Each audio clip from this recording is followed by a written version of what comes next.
Bonsoir à tous et bienvenue dans votre journal. Dans l'actualité ce mercredi, la mission d'observation électorale du Conseil de l'Entente a été reçue aujourd'hui par le ministre de l'Intérieur et de la Sécurité. Le général Wagondo Diomandé et ses hôtes ont mis sur la table la question de la sécurisation de l'élection présidentielle du samedi prochain.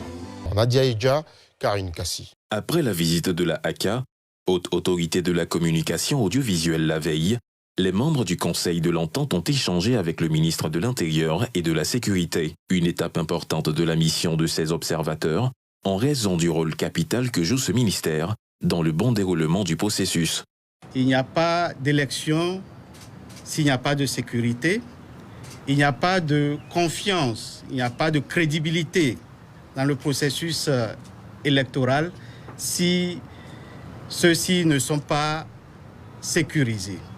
Et donc, c'est dans ce cadre que nous sommes venus à la rencontre du ministre ce matin pour comprendre les dispositifs sécuritaires qui étaient mis en place pour assurer une bonne élection le 25 prochain. Lors de cette rencontre, la délégation a souligné le positionnement de la Côte d'Ivoire dans le Conseil de l'Entente.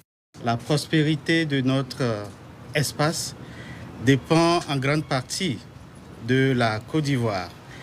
Et donc, en ce moment crucial de la vie démocratique du pays, il était bon que nous puissions venir en Côte d'Ivoire, observer les élections qui s'y déroulent, qui vont s'y dérouler, et soutenir également le peuple frère ivoirien, lui transmettre notre fraternité, notre solidarité. L'élection présidentielle est prévue le 25 octobre prochain. Une cinquantaine d'observateurs du Conseil de l'Entente sont déployés à Abidjan et à l'intérieur du pays.